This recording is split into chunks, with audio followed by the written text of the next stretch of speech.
Welcome to another episode of WVU Marketing Communications Today. Live from West Virginia University, a syndicated show that sits squarely at the intersection of data-driven decision-making and marketing practice today. It's a bi-weekly show that highlights emerging and current trends impacting marketers like you today. And today our host is Michael Lynch. Hey, Michael. Hey, how's it going today? Yeah, it's not going good. It's rainy here in Southern California. I know that pales in comparison to the snow and everything, but when it rains, it's a disaster here. So I'm looking for some bright sunshine from your end. Well, we have plenty of bright sunshine. We also have temperatures, a little bit below zero. Oh, wow. How can it go down to nothing and then keep going? I never understood that. Never understood that either, but that's what we got today, I'm afraid. All right. Well, who you got with you to talk about and warm us up? Well, I am very, very excited to be talking to Bryan Bennett today. He is an expert on leadership. And just to kick it off here, Bryan, you've talked about leadership as being more of a process than a skill. What exactly do you mean by that? Well, the thing is, everyone is born with certain innate skills, but if you don't have the improvement process to make them better, then they may not realize their fullest potential. So it's it's not something that you can just learn how to do, but it's a process you have to put in place every day to get better at it. Excellent. You hear people talk about this person is a natural-born leader, or this person tends to be just a natural manager.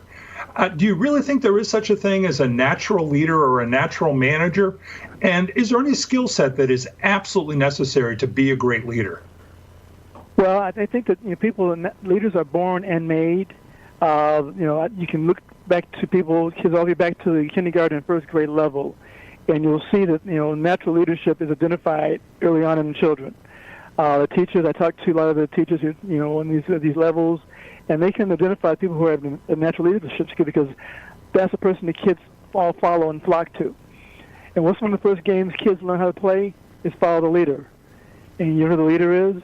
That person who's a natural leader, pretty much.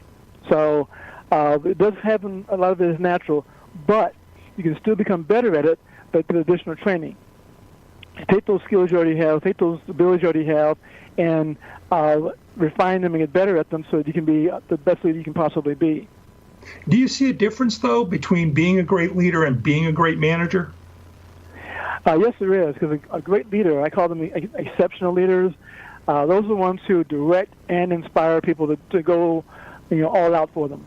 I use the term "go to the wall" for them because, when you want something done and you want someone to work overnight or work on the weekend, whatever like that, you want them to do it and actually say, "Oh yeah, I'll do it because I know that Bryan or Michael are going to take good care of me because they're a great leader, they're a great person." But you don't want the person who's saying, "Well, you had to work a weekend for the next three weekends in a row." The person's going to begrudgingly do it, but they're not going to like it, and they're going to probably look for another job soon. Gotcha. Is there anything that is absolutely necessary or characteristic about maybe human nature that's absolutely necessary to become a good leader? Well, there's certain levels. There's two levels. I say great leaders and then there's good leaders. Okay, so start with the ones who are the four qualities identified across the board for all leaders to have is humility, empathy, risk-taking, and vision. You have to have all four of those to some certain degree. Some of those you can learn, and some of those you can't learn as much. So for instance, like the risk-taking and vision, those things you can learn. You can take classes to help you get better at doing that kind of stuff.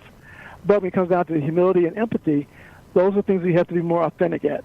You can't fake that because people will be able to tell that very easily. So it's important to have that. And I tell people, if you don't like people, you're not going to be a good leader. You have to actually like working with people. If you don't do that, you're not going to survive. That's wonderful insight. You've talked about professional leadership. What exactly do you mean by that, and how did you kind of arrive at that vision?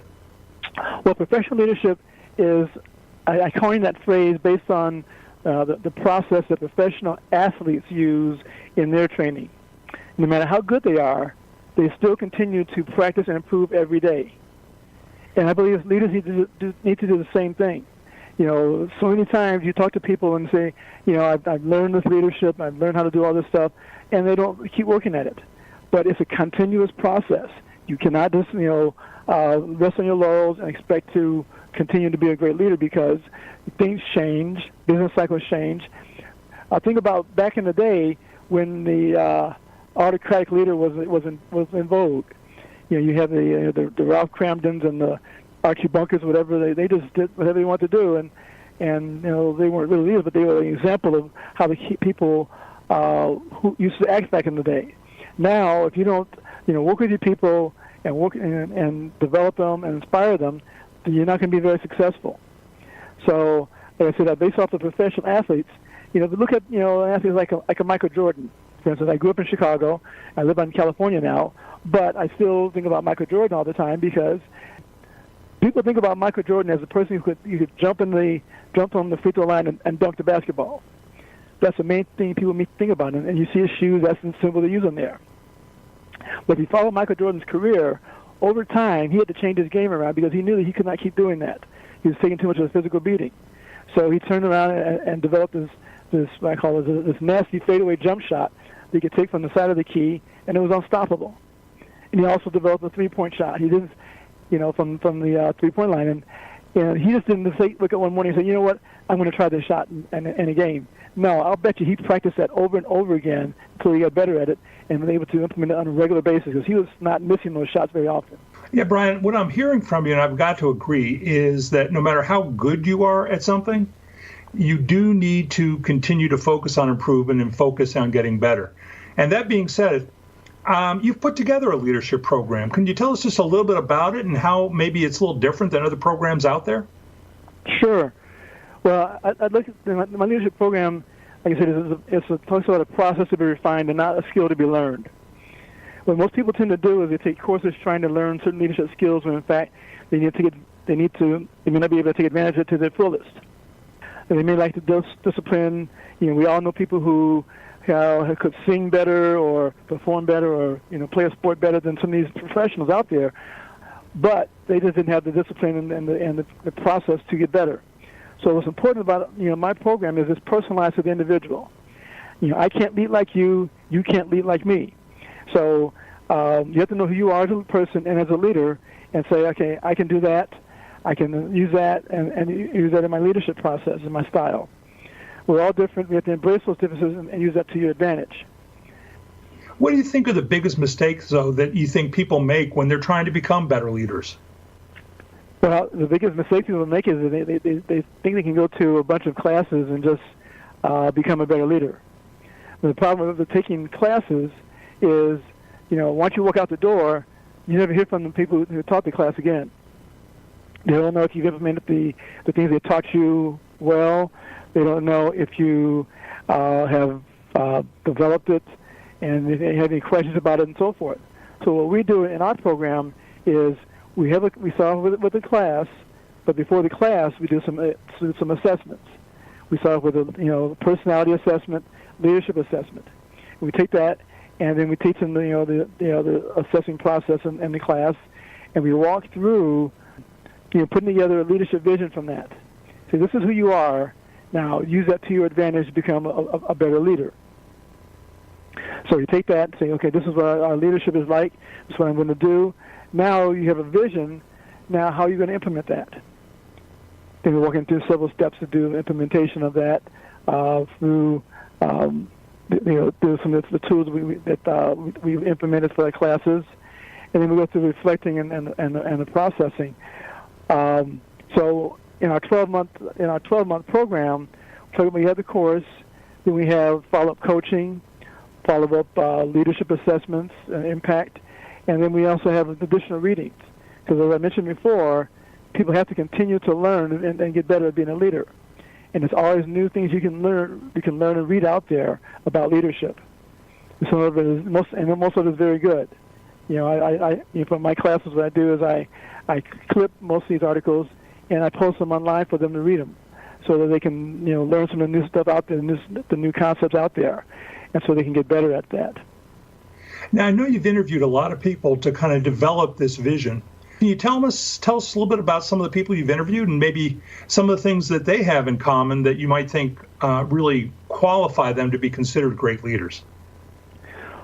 Well, I interviewed, since this book was focused mostly on healthcare, I interviewed a lot of the healthcare leaders out there that I've met at conferences, or I just called them up and researched them and contacted them.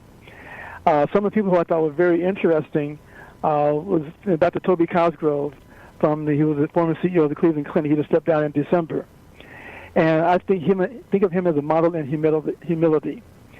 The reason I think about that is because when I wrote my first book 2 years ago on healthcare analytics, I sent, because I researched him, and I sent him a copy of the book.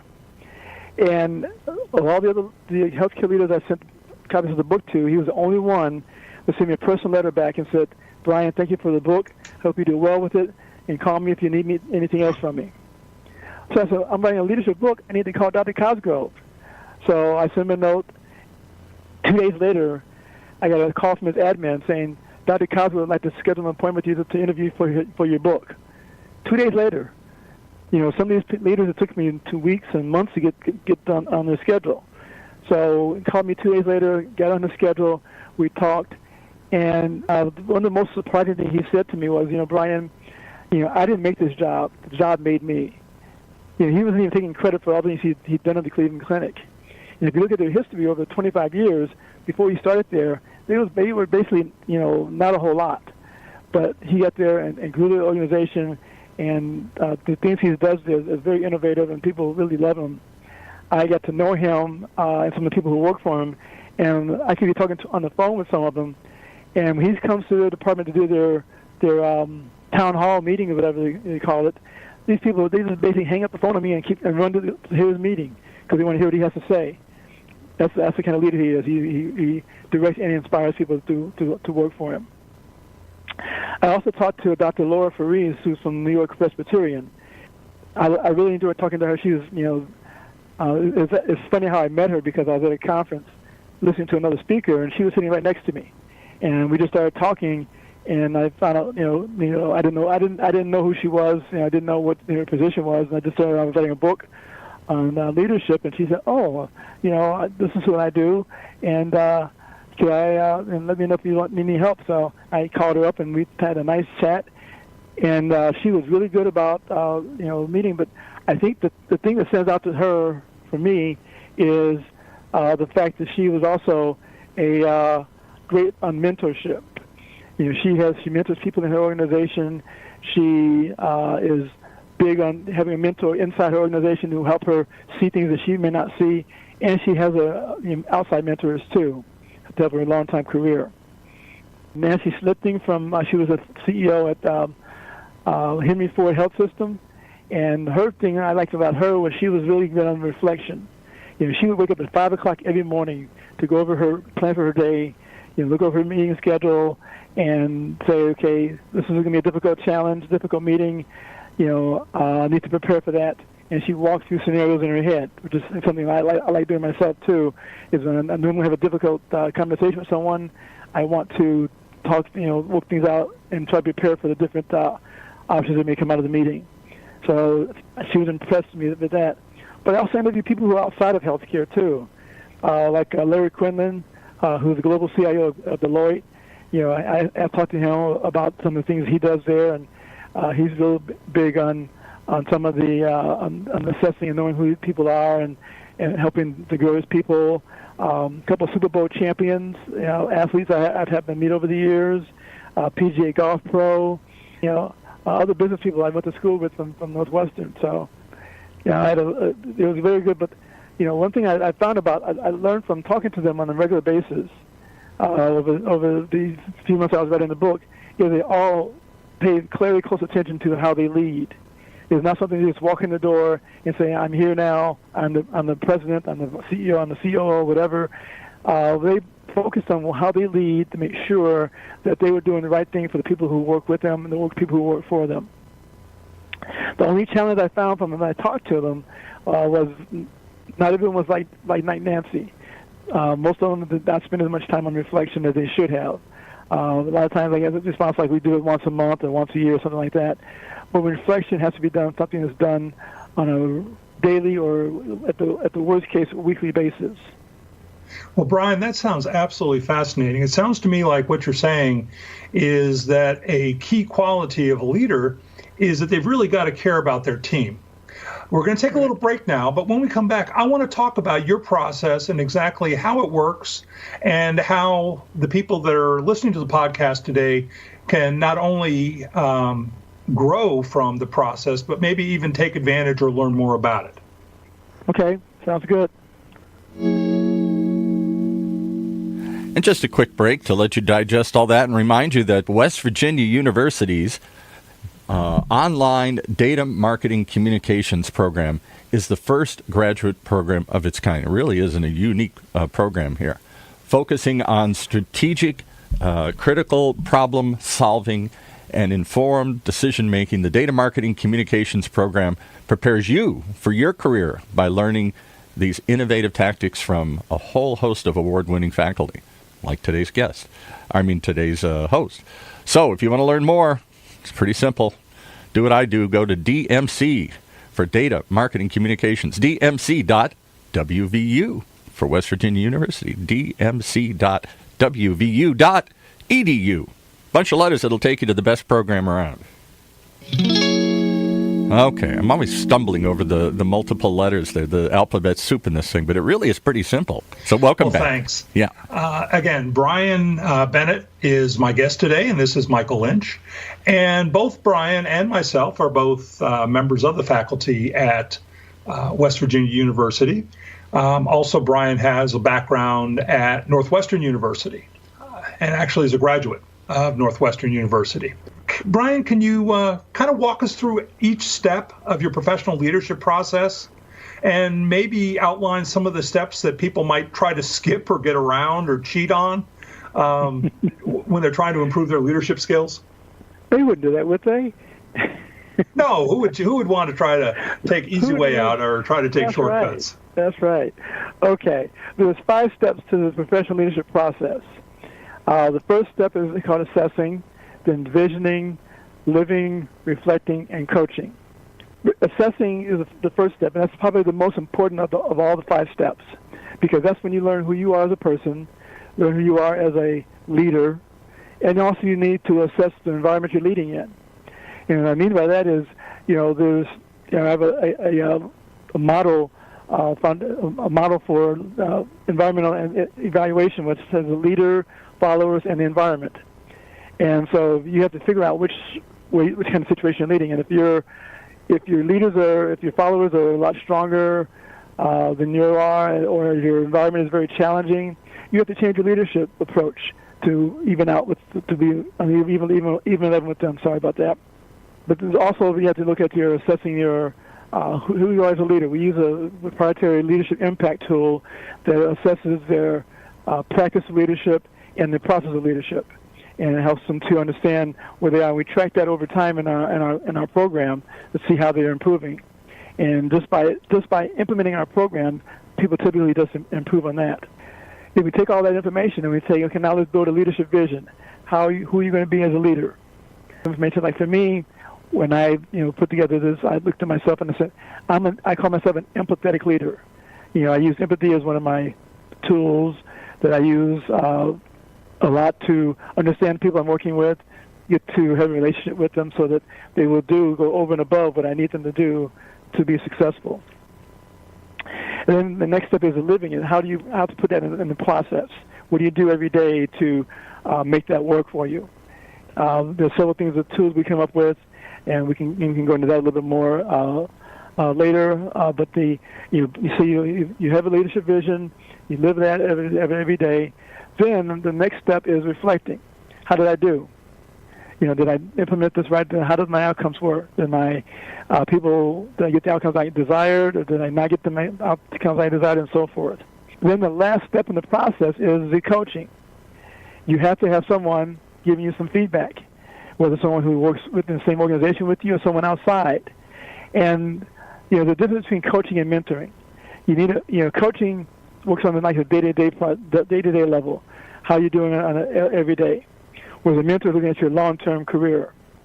I've been fortunate to have both kind of people in my life, in my career, so that I was able to, focus on what I need to do on a regular basis, and then have the mentors who, I sit down and talk to them and say, this is what I'm doing, what I want to do, and so forth, and they try to make sure, say, hey, you know what, you may want to try this too, and so forth. And when I looked at this, this process, and I was doing some more research on what I come up with, I was looking through some of my leadership training stuff that I used to teach, and at the universities, and I found this is very similar to the Kolb's learning cycle, where you conceptualize something, you put it into practice, you execute, and then you reflect on it. And that's the very same process that I came up with here. Their process is 4 steps, mine is 5 steps. But if you look at it, the most overlooked step that I found has been reflection. So people, don't want to do it. They think it takes too much time. But it's actually, for the long term, it does them a lot better in the long term because, just sitting down and jotting down some notes doesn't take that long. It takes, 10, 15 minutes. Write down some notes of what you did, what you encountered during the day, how you could have done better or whatever. And having those reflect on, because you need those notes when you go sit down with your coach or your mentor. You say, this is what I came up with. This is how I handled it. What do you think I should have done? Have anything differently, and so forth. That he or she can tell you, well, you know what, you could have done this or that, or you did a great job at it, one of the two. So you need to have, a documented journal that has the information in there. So, but you can't do that once a year or once a month. I've heard from a lot of people, you have to have something that's preferably daily, but at a minimum, you need to do it weekly. Look at what you did over the week and jot down some notes and go from there. Now, that's great. I see your process here being a lot similar to marketing processes, where a step that seems to be missed very often is reflection or analysis of how a particular marketing program might have gone, and subsequently you can't use that information. In the living step of your process, you identify 6 tools that leaders need to improve their leadership. Which of those tools do you think are the easiest, and what do you think are the most challenging? Well, the 6 tools, I'll just state them off here right now: communication, motivation, observation, empathy, storytelling, and social leadership. The easiest ones for most leaders is the communication and motivation. Communication is articulating your vision for what you want things to be done, how these things want in your company or your department and whatever, communicating that explicitly to your team. And motivation is using financial or time off or whatever kind of means to motivate people. But using those at the base level is not enough for most people. You have to communicate with people, on a personal level, know how they like to communicate, whether it be through, email, text, whatever, phone calls, motivation. You want to make sure you're inspiring people to do what needs to be done. But still, those are the 2 easiest steps of the tools. The 2 hardest ones are the storytelling and social leadership. People remember stories a lot easier than they do than if you tell them a bunch of numbers. For most of my career, I've done a lot of analytics and, had to present the models to clients and so forth.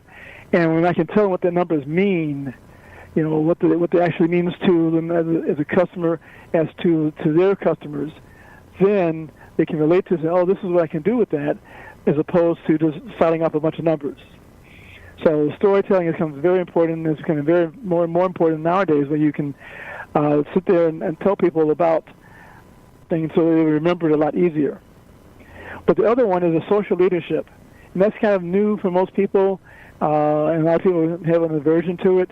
But it's exactly what it sounds like. It's using social media to communicate with your constituents and with your community.